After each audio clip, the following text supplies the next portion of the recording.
And welcome to episode 37 of the Brought to Light Masonic Podcast. I am your host, Brother David Illingworth, and we've got our monthly Google Hangout session on today, and we're discussing a very interesting subject that we thought would be great to discuss with everything that's been happening recently in the news, and especially in the UK with some documentaries and some videos that have been coming out, where today's episode is called Drawing the Line on Secrecy. So we're going to be discussing about where we should be drawing the line on Masonic secrets. Should we tell them everything? Should we tell them nothing? Where do we draw that line? So we'll have we got out some fantastic guests on today, and a couple of new faces and one old face. And of course, our regular host, Brother Jack Aquilina, will be joining us a little bit later on. He's unfortunately stuck at some luncheon, so I'm sure he'll be having lots of fun there, drinking high tea or eating canapes or whatever it might be. But we must, of course, start with our fantastic show sponsors, the Happy Masons Shop. So the Happy Mason Shop's purveyors of fine Masonic regalia and accessories. Do be sure to check them out for all your regalia needs. Their web address will be in the show notes, but it is, of course, www.thehappymasonshop.com.au. And be sure to click on the Blue Lounge tab, because from the sale of those items, we do receive a little bit back to help us in our recruitment and education of members. So without further ado, I shall start introducing our lovely guests. I'll start with regular voice and face, Brother Rob Billing. How are we today, Rob? Yeah, g'day, David. I noticed you introduced me as an old face. I'm not that old. Well, you're old to our listeners. Boston. Well, that's true. That is true. Brother Steve, of course, has just had his birthday, or I think it's this week. So we do, of course, wish Brother Steve a happy birthday. But what's been new with you, Rob? Not a huge amount. Taking it easy now, David. You attended the installation of Simon Reynolds. Of course, I was in the chair at Lodge Cornucopia, and I've made way for Simon. It was a great night, and now in the IPM chair for myself, and just taking it easy in general. Attending a few Blue Lounge events recently. I attended the golf yesterday for the Greater Gippsland region, and despite my claims that I would be a shoe-in for club champion, I did not secure that title. Oh dear! Well, it's a good day though. Who ended up taking out club champion? Brother Dennis Seymour, the Wishful Master of the Gippsland Forest Lodge. I don't know. We should have put a handicap on him. He claims that it was the worst round that he'd had in a year, and he beat us all by about 20 strokes. It sounds like he brought in a ringer. He brought in himself. Yeah, I think so. Very well. It's good, fantastic to have you on again, Rob. And I'm sure we're very keen to hear your insights on tonight's topic. Now, our next guest is a new face to a new voice to the Brought to Light Masonic Podcast, and he's here with his brand new title and everything. I do, of course, refer to Brother Eli Challenger, the new state president of the Blue Land Social Club in New South Wales. Brother Eli, how are you today?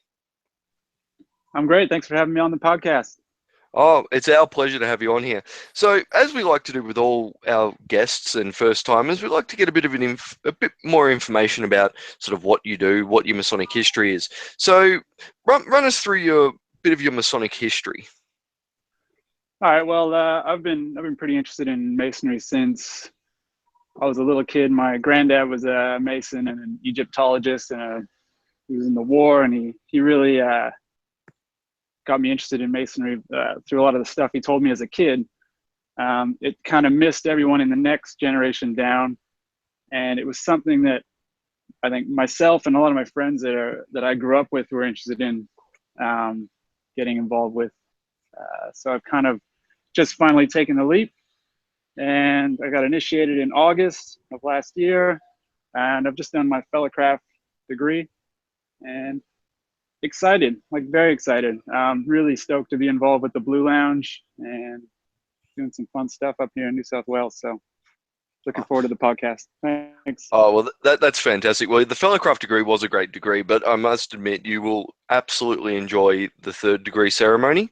I literally just did mine Tuesday last week, and out of all the degrees, it's my personal favourite. I think it's the most enjoyable degree, so you've got that to look forward to, and I'm sure if we can make it up, I'll definitely do my very best to come up for your third. We'd love that. That'd be great. Excellent. Now we are, of course, joined by effectively a colleague of Eli's here, Brother Luke Spickler. I think I said that right. And he is our Sydney Central District Blue Lounge President and State Secretary of the Blue Lounge in New South Wales. So, Luke, welcome on board.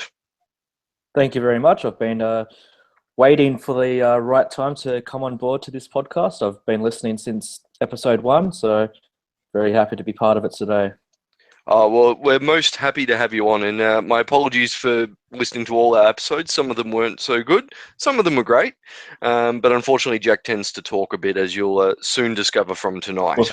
We'll just blame Jack. Yeah. Well, the podcast, normally the recording for a podcast goes for roughly about, the episodes are about an hour each, and that's normally 6 hours of Jack talking, and then we just cut out all the irrelevant parts down to an hour. Every week. So, Luke, tell us a bit about your Masonic history. Like, how did you get involved in the craft, and where do you, of course, go to lodge? Of course. Well, I'm a member of Lodge Thespian 256 in New South Wales. We have our installation coming up on the 6th of May. We'll be installing Brother Patrick Spicer. So Jack and Steve will be coming up to that.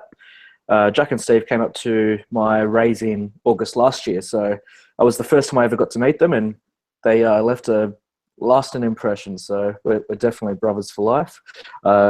With my history, I was initiated September 2015 and passed in February 2016, and then raised in August. And in 2 weeks' time, I'll be taking on Carrying Officer, which is R&R in Victoria, and as well as Junior Deacon. So I'm looking forward to grabbing both those roles by the horns, and as well as helping Eli with Blue Lounge in New South Wales. Oh, yes. Well, we're definitely glad to have you on board, and it sounds like you've got a few challenges ahead with being Armoner and Junior Deacon. I'm looking at the chairs, but as our listeners will know, I recently got engaged, so I think the soon-to-be wife might have a few things to say about that, so I may want to get clearance first before I start jumping through those chairs. Definitely. Always need her approval. Exactly. So we'll kick off tonight's episode, and as I said for our listeners, Brother Jack, normal host, and his Brother Paul will be joining us a little bit later on once they can tear themselves away from the canapes and, probably sparkling wine or whatever it is they might be enjoying. So tonight's episode is, of course, drawing the line on secrecy. So we'll start with Eli here as one of our new faces and new state president. So, Eli, you've obviously heard about the documentary that came out of the UK about effectively the expose on Freemasons, and there's been some things in Australia about videos of Masonic ritual and things like that people have done. So the question is, where do we draw the line on secrecy, or do we not? Do we tell everyone everything we do, all our rituals, the whole lot, or do we tell them nothing and they know we're an organization, but that's it, all they know? Well, it's an interesting question, and probably one that's been discussed a lot, I would imagine, over the years. I know that when I was a kid, I thought it was like a pretty secretive thing, just the way that my grandparents' generation treated it. I don't know if that's going to serve us well going longer term into the future with the kind of with the way it's headed at the moment. I think it would be, I'm personally, and this is just my personal opinion, I think it would be good if we opened it up a bit. Obviously there's ritual and hallmarks of the craft we want to keep secret and we want to safeguard. But I think it's important going forward to open it up so people know a little bit more about what we are and what we do and what we're about. Because I think definitely like the YouTube generation has not been kind to Freemasonry. And I think it'd be good if we could kind of open it up and dispel some of those myths about what we're all about and what we do in the community and for each other. Oh, most certainly, and I think everyone agrees that we do need to be a lot more transparent in what we do. But the question I'll ask you is, one of the core things in Freemasonry, like people always talk about the secrets of Freemasonry, and I think we can all agree that they're not groundbreaking. They're not something that changes the nature of the world as everyone knows it. We don't know that the lizard people are ruling the world and we're keeping it a secret. There's none of that. But to me, anyway, the secrecy comes around more like from the point of view of, you're a brother, I know you can keep this insignificant secret, whether it be a handshake or a word or whatever the case might be. So that tells me I can trust you with personal things that's going on with me that I may not want broadcast on Twitter. So the question I have for you then is, would you keep those secrets in? Like, are those secrets hurting the craft as a whole, or is it a case of, no, we got to bring everything open and just trust that because they say they're a Freemason, we can trust them? No, I think look, I'll be honest with you. I mean, I've only been in the craft for less than a year.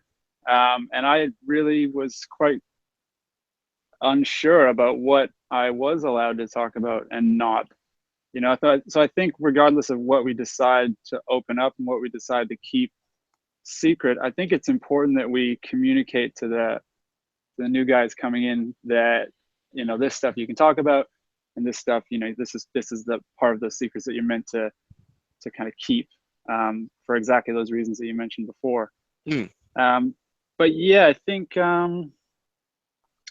going forward, it will be important that we open up and become more ingrained in the community and more visible and more understood, really.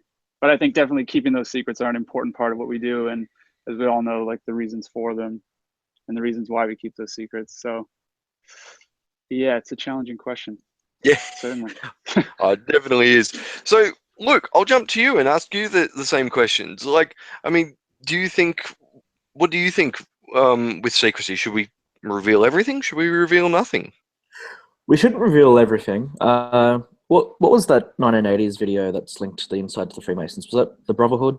There's a UK video on YouTube, and that shows the opening minutes of the initiation. And it's a bit of a role. It is a role play, which is what Freemasonry is. But I was a bit offended at the time when that was on display. But as I've grown older and further into the craft, it's basically the secrets that are actually in the ritual books that are the ones that we need to keep on to. It's pretty much, the podcast is brought to light, and that's what we need to do, not only to the brethren, but also to the public. As we're saying with YouTube, there's plenty of videos out there, which is, links us to all the anti things, and we need to put focus on the good things that we're doing to actually bring people in and put us on a more positive light. So as secrets go, as long as we keep the secrets that are in those ritual books safe, then I don't really have a problem telling the public about anything else that we get up to. Well, I mean, that's the thing, and I mean, I do agree with that, and I think one of the biggest challenges that we have is over the centuries, Freemasonry has been been painted with a bit of a negative light. And I had this discussion a couple of months back with a brother, and I was saying what we need to do is basically attack those misconceptions head on. We bring them to light. We tell, this is what you say about us. This is why it's not true, X, Y, Z. Because a lot of people, by saying that, they go, oh, no, it'll just go away. Well, it's been 300 years and it hasn't gone away. We can't bury our head in the sand and ignore it. It's just going to remain. We just need to keep doing what we're doing, and as long as we're doing what we're doing and happy with our work, then we really shouldn't be kind of stopped in our tracks with what we're doing. Oh, exactly. So we'll now go to our favourite voice, Mr. Brother Rob. So what are your views on the whole drawing the line of secrecy? I mean, you're obviously probably the highest in rank amongst us all here as immediate past master. Yeah. So you must have an interesting perspective. I feel so young in the craft, yet when I hang out with the Blue Lounge guys, I suddenly feel old. I mean, I've been through all the chairs at set over too. I mean, there's a couple more of us in the Blue Lounge, but David, personally, I don't like the way the expose type movement is going. I don't like that the movement towards giving out more and more of our secrets. I don't see the benefit. I meet people on the street and I talk about Freemasonry. They don't know the first thing about Freemasonry. So why is it that we immediately want to dive deeply into explaining the everything about it when all the public really need to know is our general principles and tenets and a rough idea about what we do. I don't know if anyone's really that interested in getting right in on the nitty gritty. Because some of these TV shows, etc., they love. It's a bit of fancy news to try and get viewership. I mean, I don't think any of us have seen this particular expose, so to speak. No. But I'm sure they paint things in an unusual light. I mean, all of us know some of the things that we do in lodge, and if you took them out of context, you would say, "Well, what in the hell is going on there?" But in context, you say, "Oh, well, that's a very interesting moral lesson." Yeah, but so I'm not keen on it, David. The giving out more and more of the secrets. I mean, personally, when I joined Freemasonry, I didn't really know the first thing about Freemasonry. I mean, I'd seen the Simpsons episode, and I knew there was something going on, that these blokes did something behind closed doors, and that was very, very intriguing to me. And I think if the same position today, if I knew everything about Freemasonry, I don't know, would that make me want to join anymore? I don't know. I mean, now that I know everything about the craft, I love being a part of it. But the mystery and secrets were a big part of me being intrigued into joining. I'd be interested to hear from the other blokes what interested them in joining, and whether that element of secrecy and mystique was a contributor. Yeah, so let's throw it out to the table, as it were.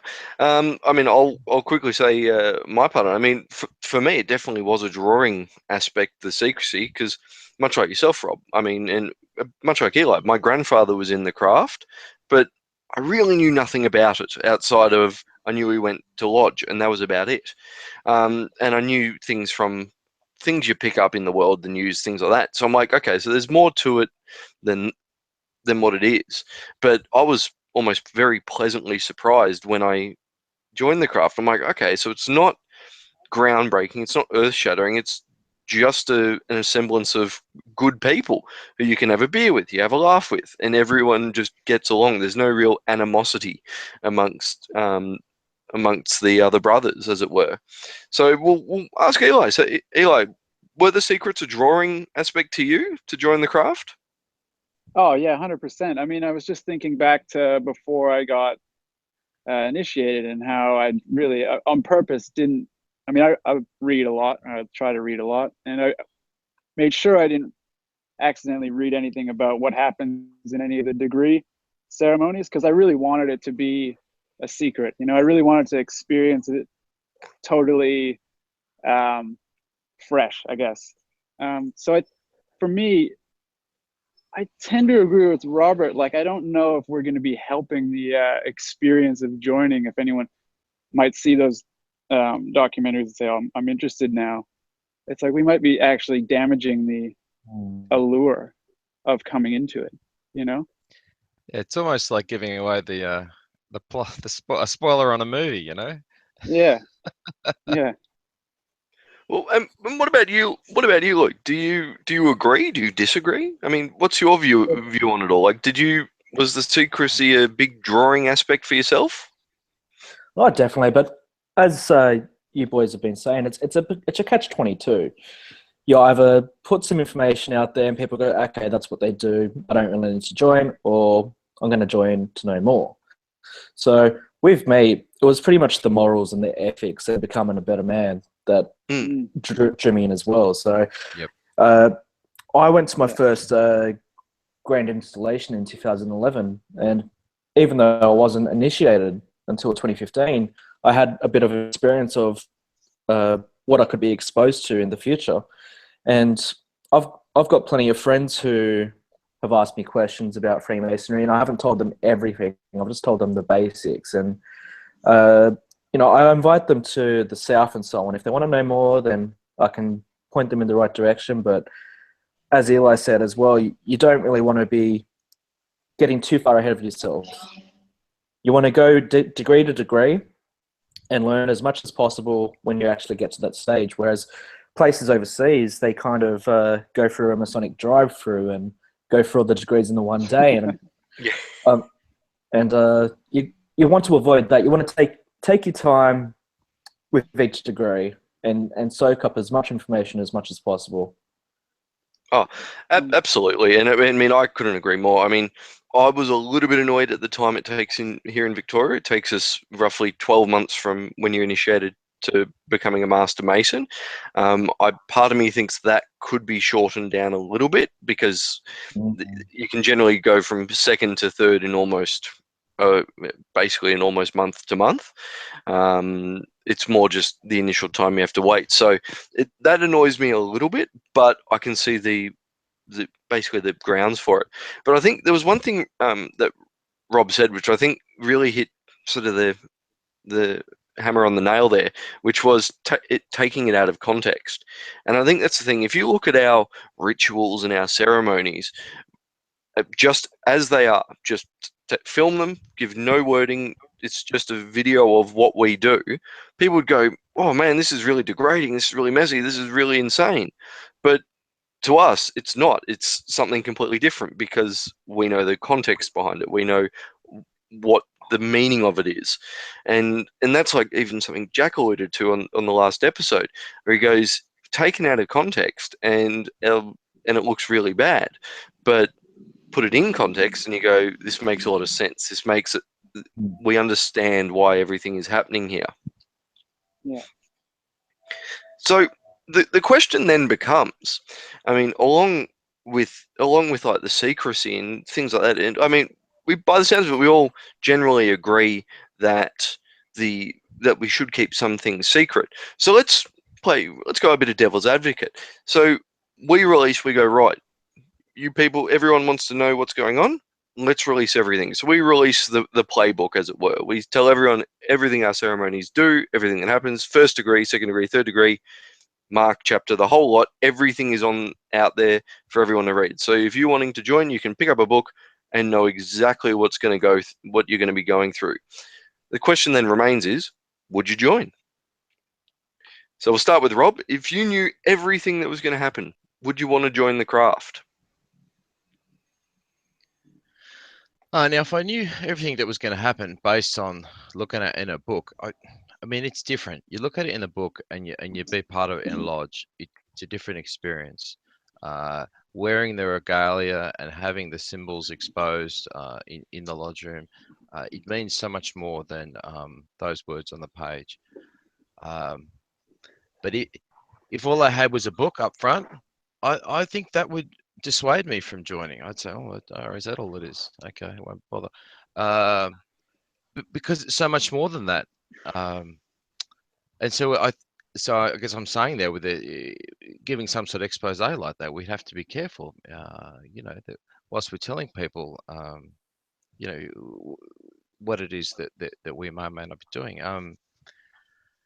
Given the full experience of how that works, I was talking to one of my brothers about how to join lodges together in virtual lodges, and what's the best way to do that. And he's talking about 360-degree cameras and that type of thing, where you really get an experience for what's going on.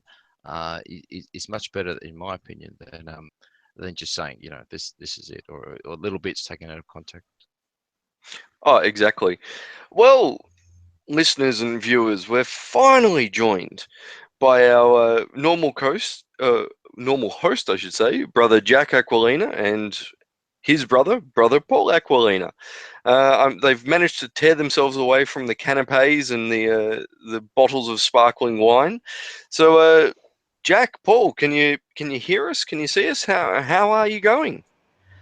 Very good, David. I hope you can hear us fine, and it's good to see that the team is all together for the podcast. It all worked out well, and your co-hosting skills are really paying off by the looks of it. So welcome. It's good to be here. It's fantastic, and we had a great afternoon, so ready for a great discussion.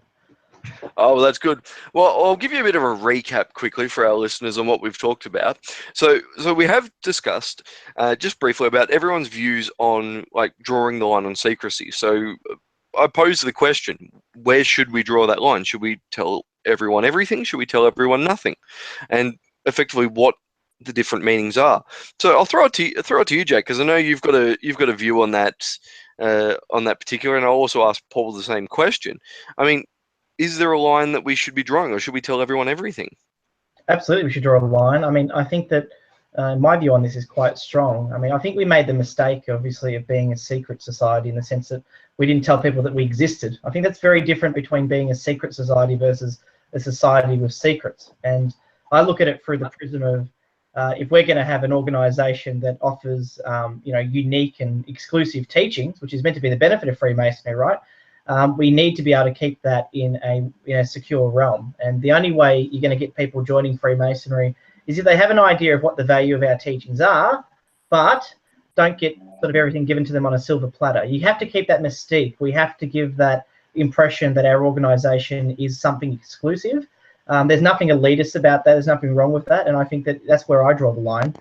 Something that allows the organisation to provide a bit of taste, but at the same time protects its secrets and only gives the benefits of membership to members. I think that makes sense. I mean, why are we giving the benefits of membership to people who aren't members? That doesn't make sense to me. Oh, exactly. And what about you, Paul? Do you have a similar view? Do you differ in views? No, Jack covered it pretty well. In my view, the secrets should be secrets, but this organisation should not be a secret. So Jack pretty much covered my general belief on secrets, I suppose. It's only because I'm sitting next to him. Yeah. Well, you've both come at the perfect time, because I've posed the question, and we've just had a lovely answer from Rob there. And I'm just about to go to Brother Luke here to ask him the question as well. We expose everything. So we tell everyone, we basically hand out the playbook. We give them the ritual book. They know everything that happens in every degree, everything right through the whole from start to finish. There is nothing you cannot do in the craft that you won't be able to pick up the book and read it. So you've done this. The question is, would you still join? So Luke, I'll go to you, and then I'll jump to Eli, and then we'll come back to Jack and Paul and ask them, would they join? I feel it comes down to the individual. If I read all the books, I'd still want to join, because reading the books doesn't give you the experience, doesn't give you the regalia. As Rob said as well, I love the whole package of Freemasonry, and I'm looking forward to my experience. And reading's one thing, but actually going through those doors and walking the floor is a whole other world. So I'd still continue to go for the full journey. Oh, and that's fantastic. I mean, I agree with you. You can read it, but you've got to experience it. It's one of those things that it's a unique experience, and everyone takes something slightly different out of it. So reading it just isn't enough. What about yourself, Eli? Would you still join the craft if you knew everything that was going to happen? We gave you, here's exactly how your third degree is going to go. I was just sitting here thinking about it, and if a book like that came out, I'm sure I would have read it because I would have been curious. But to be honest, I probably would have read it and wished I hadn't. I probably would have read it and wished that I'd been able to experience instead of reading it in a book. So I think that's probably, I would still join the craft.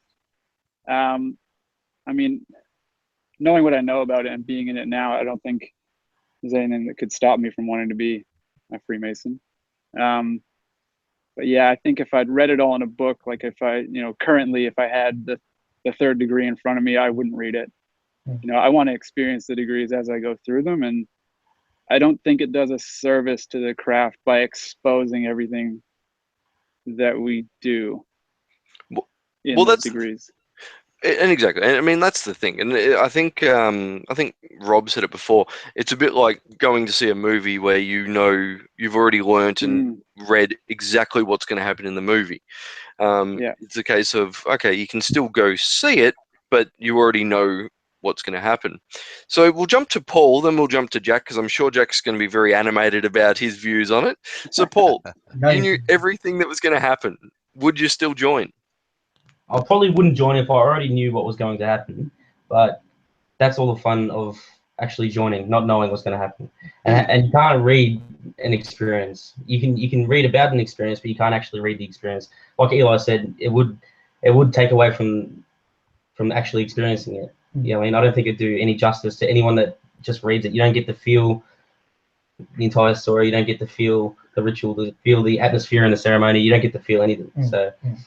So yeah, absolutely. I probably actually wouldn't have joined if I read it, but I'm glad I didn't. You know what I mean? And what about you, Jack? You've read it. I mean, you're a member of more orders than just about anybody.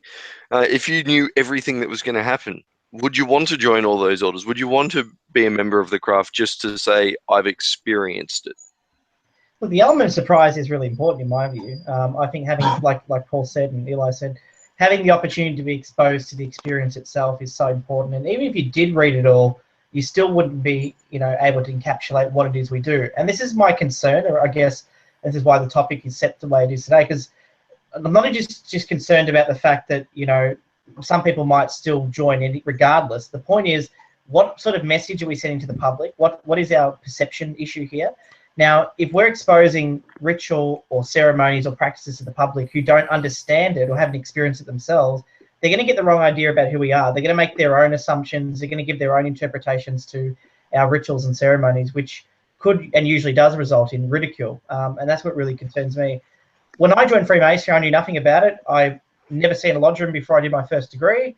And when they took that blindfold off, I was like, wow, what's this? I've never seen anything like this before. So, look, I don't think when I did join, I didn't read anything. And with the other orders, I've taken the approach of I'd like to know where it fits in the story, what the main, where we're heading with it geographically and in terms of a historical perspective. But anything beyond that, I don't want to read it. And just so our listeners know, you can read ritual online. You can't get the Victorian ritual or the New South Wales ritual online, I don't think, but you can get, a version of one of the American states online. And look, go read it if you want to. But Freemasonry itself is not about that aspect of it. It's about the experience. And I think as Freemasons, we've got to be really, really careful about what we do in terms of how the public witness our rituals and ceremonies. Do we want them to be exposed to it through things like the documentary that's being done in the UK, which, as we've anticipated, the second episode is actually showing parts of the ceremonies, which concerns me greatly, because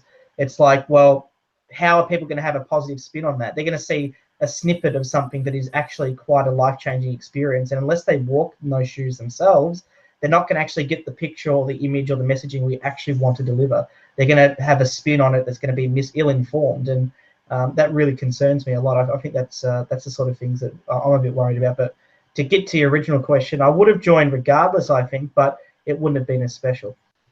Well, that's the thing. And I think there is a case of, I'm getting a bit of a feedback from someone there. I think that is the case. It is a case of, it does need to be a little bit special, and the ritual itself is a big aspect of that. Experiencing that, you go, wow, my views have changed.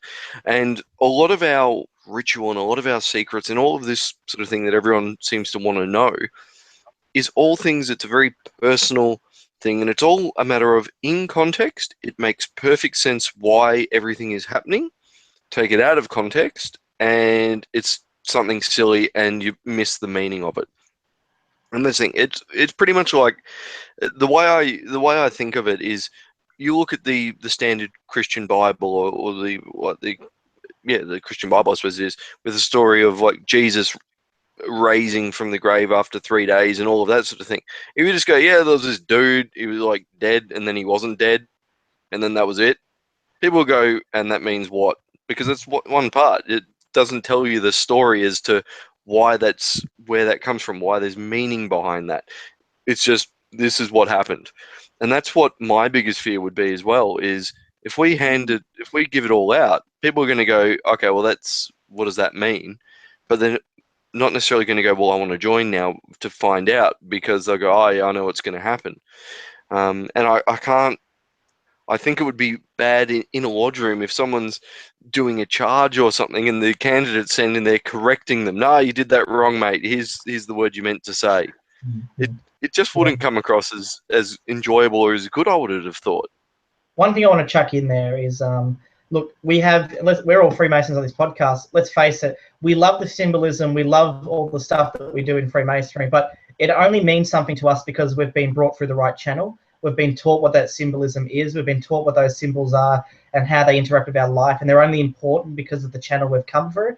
If I just see them from the street or on the television, it wouldn't have attached that significance. So we need to actually ask ourselves, if we're going to be delivering the messages of Freemasonry, don't we need to make sure that people come through the right channels to get those lessons? I'm just really concerned about ridicule. People ridicule what they don't understand. There's a lot that we do that is wholly dependent on the experience you get when you join. And if you try to give people that experience for a 20-minute episode on TV, you're going to fail, and you're probably going to do yourself some damage, because you're going to have a situation where people go, well, that's weird. Or, what are they doing that for? Or, that doesn't make sense. I'm not joining that cult, whatever it may be. So we've got to be really careful. And I think that you've got to draw the line somewhere, and it's probably trying not to sound too conservative. And I think the line's got to be at the door of the lodge is where you draw that line. And you talk about the values, principles, and philosophies and general tenets of what we're trying to achieve and what we do. And I've got no issue discussing the degrees in platitudes or general principles. We've done it on the podcast. But the experience itself, let's give people that experience. Let's entice people to actually walk those steps, or we're going to find ourselves being ridiculed. But one thing I'd like to be interested in, David, is Rob Billing is usually a man of many words, and he's not saying much. And he's smiling, so I'm guessing he's either furiously agreeing or disagreeing. So, what's going on, Rob? What do you think? I've talked way too much already, Jack. And look, you've restated a lot of the stuff I said as well. I'm very much against this move towards more transparency, and I questioned whether I would have joined Freemasonry from the beginning without that veil of mystery over the craft. No, a lot of what you're saying is spot on, Jack, and you choose better words than I do. So let me ask a question, and I'll throw it out to the floor here. In Freemasonry, there are, to let our listeners know, there's recognised bodies which are recognised by the Grand Lodge of England, and then there's a number, and I think there's like 4 or 5 in France where they're considered to be unrecognised one, as well as co-masonry, which we've had on the podcast before. So the question then becomes, let's take, not that they would, but we'll take co-masonry, for example. They go, yeah, we're open to the public. Let's let everyone see what we do. It's not technically Freemasonry, but it is Freemasonry. Now, take it one step further and go 10 years down the track, their structures change. They now are more, as people always describe us, we're a satanic death cult. So they venture down those paths. So the ceremonies that are shown are of a darker nature. The question is then, does that hurt the craft? Because they're going out there saying this is what Freemasonry is, but it's not what Freemasonry is. It's what that form of Freemasonry is. So we'll start with Eli on this. So I mean, do you think an image like that, it's not technically Freemasonry, but it is Freemasonry, would be damaging to the craft as a whole? Yeah, I mean, if people think we're Satanists, that's probably not good. But yeah, I mean, it's a tough one. I mean, you think about like looking 10 years down the road. And I think that really plays into this discussion of like, where do we want to be 10 years down the road? Do we want to be a more, are we trying to get back to our former numbers of the high point in the, I don't know whether that was the 50s or 60s. Are we trying to get back up to those kind of numbers, or is the craft going to head more towards back to its philosophical roots and being smaller and more potent? In a way, like, are we going to be smaller and can maintain our secrecy and our ritual and tradition and philosophical history and all these things, or do we want to open it right up and, I don't know. I would say lose all that, which, I mean, I don't think we should go that way. I tend to think we should, stick to our roots to an extent. And I'd be interested to know what you guys think about that. Yeah, well, we'll jump to Paul and ask Paul, what's your views on this? Like, it opens up 10 years down the track, and a very dark version of Freemasonry releases a video of everything that they do. In your view, would that hurt the craft and hurt our good work?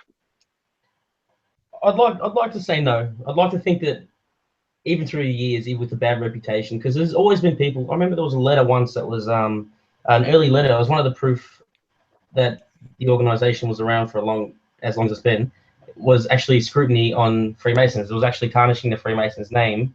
I can't remember what it was called, but it was a letter just in a newsletter describing how bad Freemasons were, and it was used as evidence to say that we were an old organisation. Because so we've obviously had scrutiny over the years, and we've still thrived. We've still pushed, and we've still somehow became big and then small and then big again. So I think this is just a small part of the new technological age, and it's just a new kind of criticism.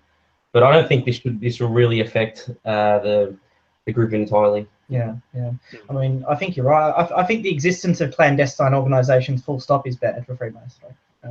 That's just my view, right?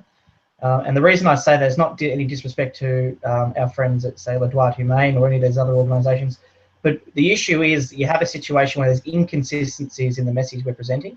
And when you have multiple groups trying to claim to be the same thing, it confuses the public. And the public don't have time to distinguish. They don't care. A Satanist ritual versus a Masonic ritual, they don't care about the difference. They'll just put them all in one group. And that's the issue we have. We have to be very careful about public perception. We have to be very careful about what we do in terms of our institutions. And we have to be very careful about ensuring that we do the right thing. But in the long term of things, I don't think that it's going to have a huge impact. I just don't think I want to belong to an organisation that loses that status of an exclusive, ancient society that teaches ancient mysteries and is reserved for the best of society. I mean, we're meant to be a society of good men, aren't we? And if we make it publicly available what we do, then that really results in a situation where anyone can access the benefit of our rituals, which dissolves the need for us to exist. Why should we exist if our rituals and values are easily and openly accessible to anyone to access? If that was the case, then we'd just be, like any religion or any other educational system that exists, open source, easy to access, and applicable.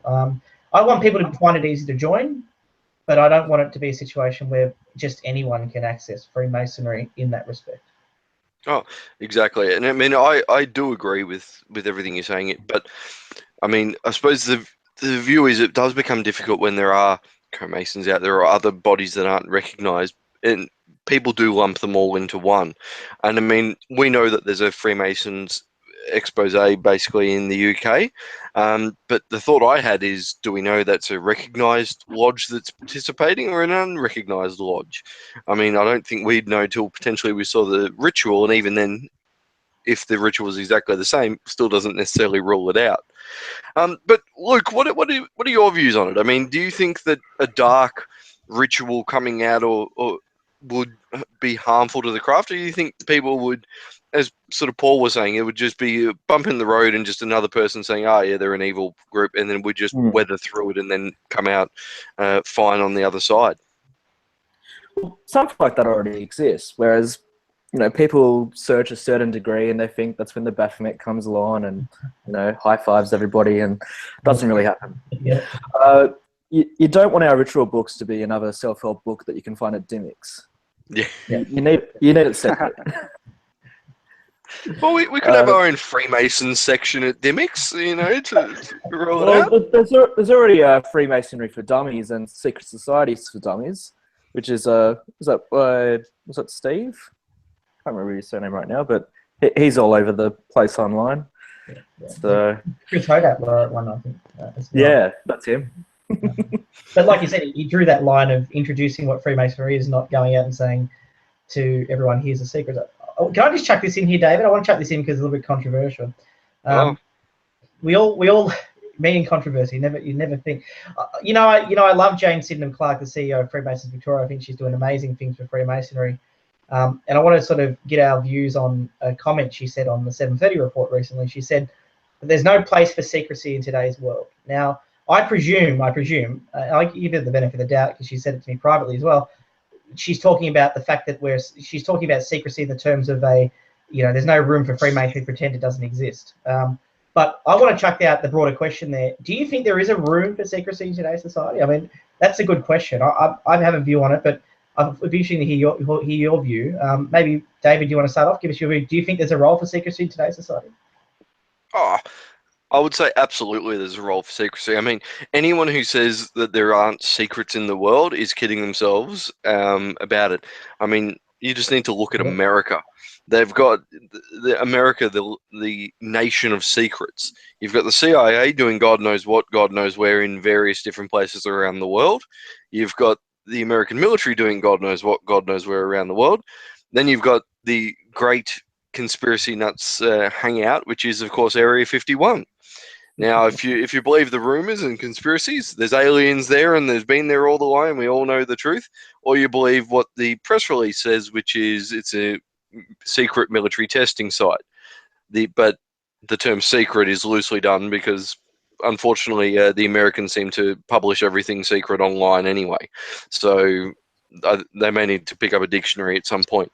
But we will take this one on, and we'll take it to Rob, because Rob looks like he's deep in thought there. And I'd say Rob will definitely have some strong views on this. I think there's definitely a need for secrecy and room for secrecy in today's world. I think privacy keeps becoming more of an issue as there's more cameras around, etc. And I think an organization like Freemasonry, where you can go to lodge and you know you're away from technology and you're just in a private assemblage of good men, it's a wonderful sort of step away from today's society where everyone's bugging everyone and taking photos of everyone and recording what you may or may not be saying. When Jane said that line on the 7:30 report, it really stuck in my head. I said, Jane, I'm not sure that's true. And we don't want to criticize Jane because she's a lady and not being a Freemason, but you wonder if she would have said the same things if she was a brother in the craft. Interesting, we say the craft all the time as well. Your comment before about co-masonry, etc. In my opinion, is if some other Masonic organization came out and did something weird, it would affect the craft. But in saying that, I think the public, if you said that, they would say, "What the hell's the craft? What's the craft? Are you talking about Freemasonry?" When we say the craft all the time, I think we assume that the public know what the craft is. And if you were to ask someone on the street, "What's the craft?" they would say, "Oh, is that some sort of witchcraft?" I don't know how the word craft is even in. How is the word craft even in the Blue Lodge? Right? It's the Blue Lodge, right? It's Freemasonry. It's the first step of the journey. The craft. Anyway, we all say it. It's a handy little go-to word. I think there's my feedback, mate. I think you make a good point. I think one thing you said there, which is something that underlines everything that we've been saying, which is that we need to be careful about getting stuck in the bubble of our own perceptions. So, for example, let's use the UK Sky TV thing that they're doing at the moment, Inside Freemasonry, whatever it is. We watch that program and see these wonderful symbols and beautiful, beautiful things that we all understand, respect, and love, but the public's seeing something completely different, right? So we have to be careful not getting lost in the bubble of what we see to be good and thinking from the outsider perspective. Because if we don't think in that other perspective, we're actually going to result in a situation where we actually do ourselves some damage without even realizing we're doing damage. I mean, I'll give you a quick example. I mean, this is something that Luke and Eli might find especially interesting. Freemasons Victoria did some research. They got a focus group, and they asked a group of non-Masons between the ages of 18 and 55 who believe in a supreme being, who are eligible for membership but aren't, and said, if you could describe Freemasonry as a person, what would that person look like? And they said that Freemasonry would be an old, rich, white, sort of secretive elitist that doesn't like the community and wants to keep everything secret, right? So that's how they describe their organization. It's pretty close. Pretty, maybe your lodge. I mean, but that's rough. Was rich. It'd be lovely. Jack, don't talk against cornucopia. I may be joining soon, so It's funny. I heard once, Jack. You've probably heard the same thing, that most of the misconceptions about Freemasons are spread by Freemasons having a laugh. Yeah. There is a group somewhere probably analysing our movements and deciding whether or not we're sending particular codes for winks of the eye and etc. But you know, the point is that we do face this issue where we need to be careful not to think inside the bubble. Eli, what do you think? Do you think in today's society? I know you run a small business. You know, you're a modern sort of guy. You do a lot of sort of internet sort of social media stuff to promote your business. You realise that that's a new foreground for interacting with human beings today. Tell me, do you think there's a role of secrecy in society today, considering the advent of social media? Man, that is a loaded question. That's a big question. I mean, I think there's always going to be a role for secrecy, and whether we like it or not, within society. Of course, everything's getting more and more open, and I'm a big believer in social media. I love social media as far as what it can do for opening up opportunities for people to run businesses and own businesses and make money doing what they love, and really into social media and getting getting out there and doing what you love. That being said, I think it's important to respect people's privacy. And I think it's important to, I don't know, I suppose if someone wants something to remain secret, the first port of call shouldn't be, oh, you're trying to hide something nefarious. Yeah. Like people should be allowed to be not open books if they don't want to be. You should be allowed your personal space. But whether or not, man, that's a big question. Sorry for I think as far as Freemasonry is concerned, yes, we should. There is a role for secrecy within the craft, but I think it's about really nailing down like what that role is and what we want to keep secret and how we dispel those myths. Because your description of what people thought a Mason might be is that's pretty rough. Pretty scary. It'd be good to change that perception and let people know like how much good stuff we do for our communities and for local businesses, and we do a lot of stuff on the small scale. Like really important stuff that touches people's lives close to us. Whether they know it or not. So I think it's important to just dispel which parts we want to keep secret and which parts we need to open up. Very good. I agree, 100%. I think there's another question that we need to answer, which I want to get Luke Spickler to have a crack at. Luke, tell me, as you know, with language and society, sometimes words were created for certain purposes, and then through time, we've come to view them through certain cultural perceptions, such as secretive is seen as a bad word. It's seen as a bad thing. And as Eli alluded to, secrets aren't necessarily bad.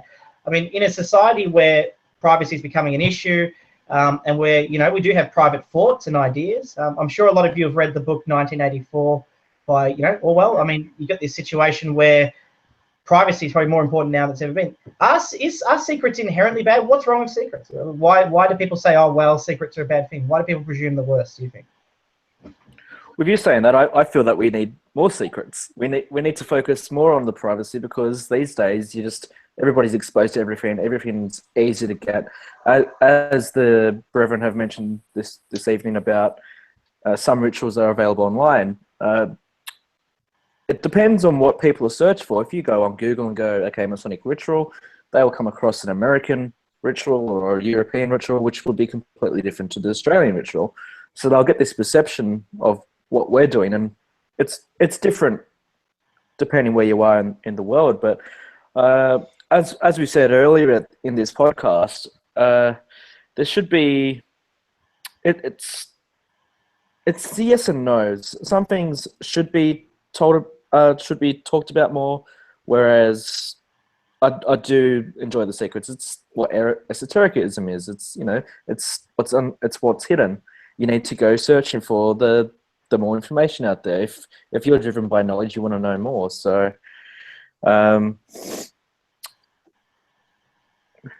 yeah. Yeah, so I think you're pretty much in the same position as me on that one. I think that you've made a good point. I think that there's if anything, there's a role for more secrets. I'm sure some people would not be happy hearing that. There should definitely be more secrets. But let's go to Paul. I'm conscious of the time as well. Let's go to Paul. What do you think, Paul? Do you think that there's a role for secrets? Are people allowed to have secrets, and is it a bad thing, people having secrets? Yeah, it's funny. The perception on secrets in general is often bad, because you look at all these leaked documents and leaked things, and Hillary Clinton and even the Australian government is leaking this and leaking out. Everything's getting leaked, and it's all bad stuff, right? So all you hear about is secrets that are getting released, and they're all bad and they're bad. And that's why I think maybe the perception on secrets is now that they're bad, right? So when that all adds up and all these secrets are bad, and they look at Freemason and go, "What are you hiding, buddy?" And you're like, "Oh, just good morals and nice people, I suppose." They don't really like that. There's no devious, crazy conspiracy confirmations going in. Whereas but I think definitely there is a role for secrets, because secrets, we all have them. Not so much anymore for Facebook. Not that I could really talk about the old days, because I was never there. But as far as secrets and open information, I find that the information we have nowadays is so expansive and so washed out. It's like watching an ad after ad after ad. Everything just kind of gets washed into one big break of ads, instead of thinking, oh, we have one ad, like one secret, for example, and it means a lot. Yeah. Everything just gets washed together. So I definitely think there is a role for secrets, and maybe that now that there is so many little amount of secrets, that Freemasonry is one of them old school, actual meaningful things that you'd want to do just to get a bit of information that you can't find on the internet. Yeah. So that's a good new haven they have, I suppose. Yeah, a sanctuary for people to have their private thoughts and to share them with people they can trust to keep those thoughts private. I think that's important, really, really, really important. Well, David, we want to jump in there, and then maybe we'll start doing our final thoughts, because I appreciate that we're getting on to an hour. Yeah, no, most certainly. Well, it's funny, the whole topic about like secrets and are they good secrets, bad secrets. The thing is, I would pose this question or this thought to everyone listening, which is, not all secrets are bad secrets. Like Paul was saying, everything coming out is bad. Bit of a self-plug here, so I apologize. You look at a few weeks ago, well, pretty much, I mean, I recently, as many brethren know, got engaged recently. I'd bought the ring last year. I kept that a secret until we went up to Queensland. The whole trip of going up there was all a massive secret, not only to me and a couple of brethren, around why we were going, what was happening. So you look at that. That was a secret that was kept right up until the first night there, when I finally asked the big question and handed over the ring. That was a secret. Was that a bad secret? Absolutely not. That was a fantastic secret. And to me, I think it would have ruined that whole night if Joe, my partner, knew that on this time in this location at this place, she was going to be asked the question. To me, it would be defeat the purpose. I'll just do it on the couch. Here you go, have the ring. Right, we'll get married in 12 months' time. Very romantic. Well, that's the thing. I mean, it takes that mystery and the romance out of it. So when we think about secrets, I think we need to think everyone keeps secrets. Sure, bad secrets. If I've gone and murdered someone, bit of a bad secret. Probably shouldn't keep that one. Probably should be going to prison. But when you think secrets, not all secrets are bad. Yeah, well, exactly. Yeah, just to kind of cover what I was saying. As far as secrets, I'm saying more. Imagine the government, right? You don't hear a secret come out or a leak that comes out that says, "Oh, they've been secretly donating millions of dollars to charity, and they've been secretly you should do a leak like that, helping needs of people throughout the world," or whatever. You never hear the overwhelming majority of secrets coming out of big business and big organizations around the world is normally not the best one. That's what I'm not saying on the personal level or anything like that. So, and congratulations as well, David, on your engagement and your third degree, which you've just done as well. Yes, thank you. But yeah, as far as secrets, then I'm not saying they're all bad. I'm just saying on a major level, they normally come off pretty bad. Yeah. But isn't it ironic that, and I think Rob was about to jump in and say this anyway, in your obligation that we do in our various degrees, we actually say that we'll keep all your secrets except for those of murder, treason, or any offense against the realm. So even Freemasons can't keep those secrets. And it's one of the biggest criticisms we call, oh, you people, you do all these illegal things and keep it secret. Well, if a brother does something wrong, you're actually not allowed to keep that a secret. You're not allowed, you're not expected to keep that confidential. So, there is one Masonic virtue perhaps that exists, and that's silence. I mean, you can be silenced, but even that may be a breach of the law in some respects. Silence is an issue where you fail to act. There are laws that say that if you do something positive, it's wrong, and if you do something negative or fail to act, it's wrong. So that may result in a situation where your obligation kicks in and says you have to speak. So it's very, very interesting. And I think this cultural perception around secrecy, like you said, I understand the skepticism. Big governments, big organizations feed this negative perception. But as far as we're concerned, our biggest secret is we have all these secrets that will help you become a better person. So, it's a hard sell, isn't it? And people say, well, why can't you tell me then? Well, because you're missing the point. That's the whole point. Join the club and you'll find out what we do. So that's really, really important. What we'll do, guys, is before, I know you probably got something you want to say, but we're going to do some shameless plugs and final thoughts before we wrap up the episode today. And I just want to say thank you very much to David Illingworth for jumping in early and hosting the beginning of the episode. David, you're a great co-host.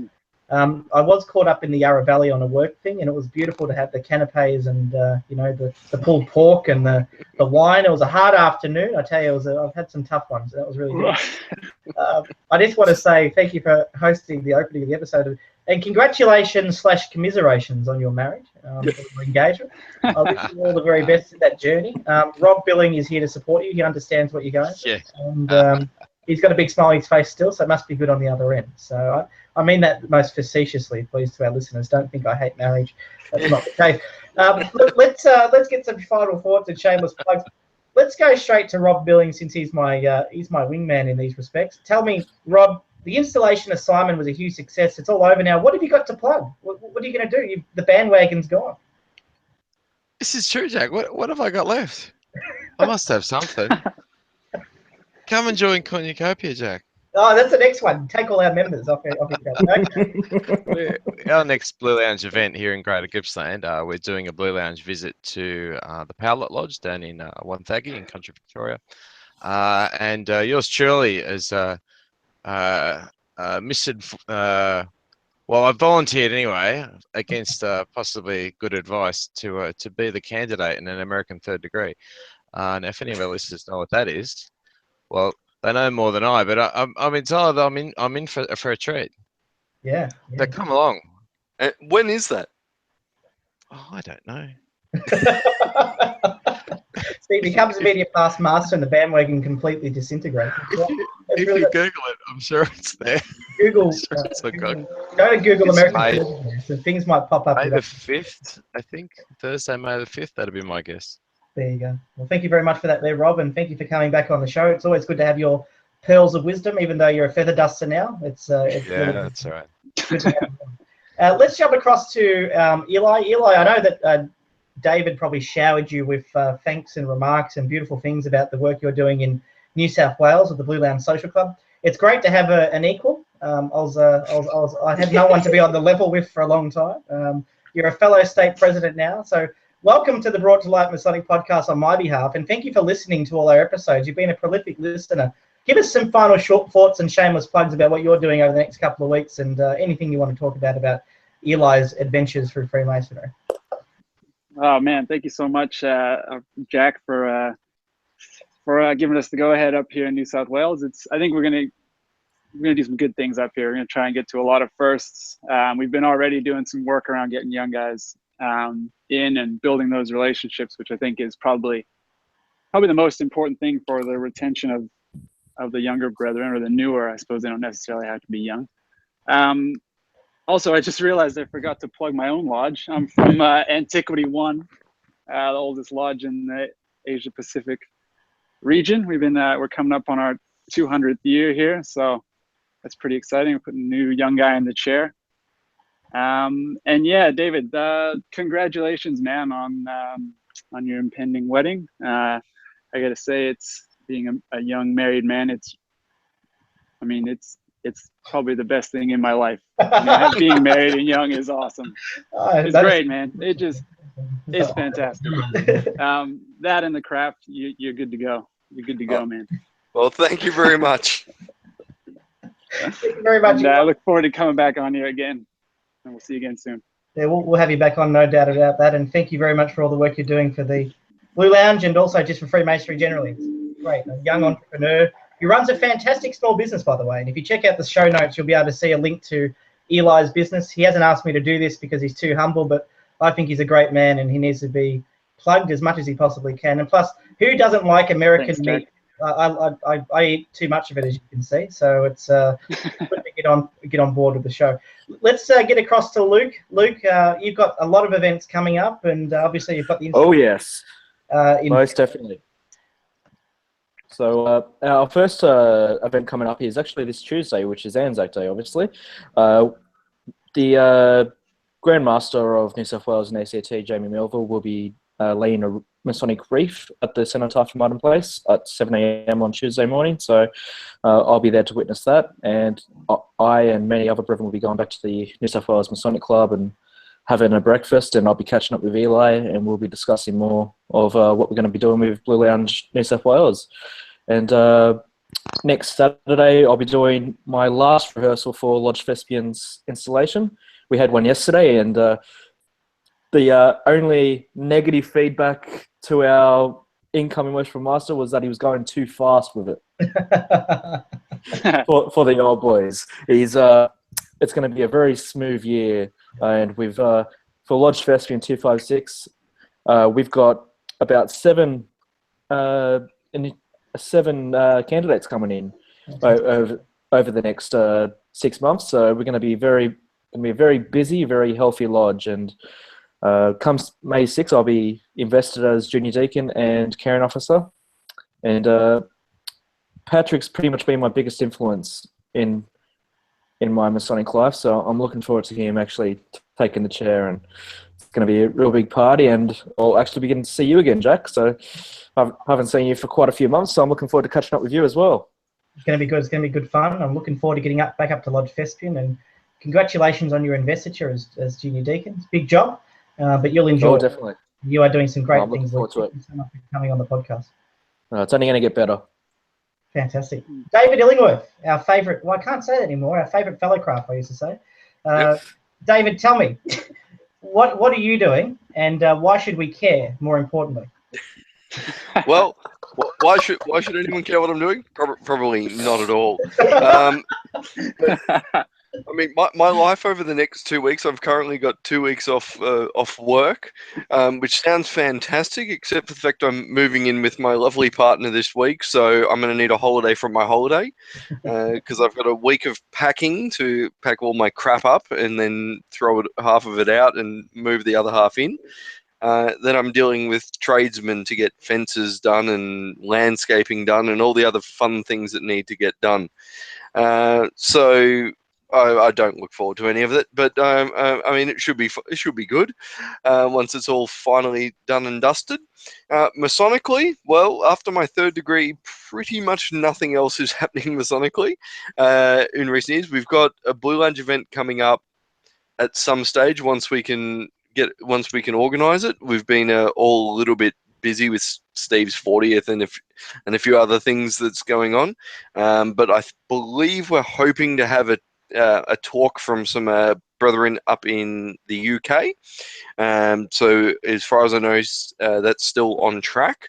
So we'll be definitely keeping everyone posted on that. But I should say, most importantly to everyone listening, is we're still trying to get the pictures up online, but be sure to check out and purchase for the fantastic price of $10 one of our Blue Lounge stubby holders. Now, if you're watching the video, I am holding it up now. So we've got a nice Blue Lounge stubby holder. Now it does say Freemasons Victoria on it, but you know what? It's global, so it's fine. And if you want your name on it, you contact Jack. And for $1,000, Jack will hand deliver it, and he'll wear nothing but a mankini. So it's a lot of money, but I mean, it'll be a good show for it. We of course have our Blue Lounge pins, which I don't have one handy to show you guys, but the stubby holders are $10 and the pins are of course $3. So if you're interested, be sure to check it out. We're hoping to have a store up soon, I believe, where we can sell them. But in the meantime, email us at what's our email just now? Contact at Blue Lounge.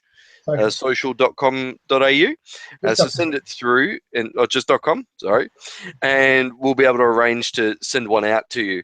But they are fantastic. They're triple triple stitched, I believe, and they're fantastic coloured and a good addition to all your stubby holder needs.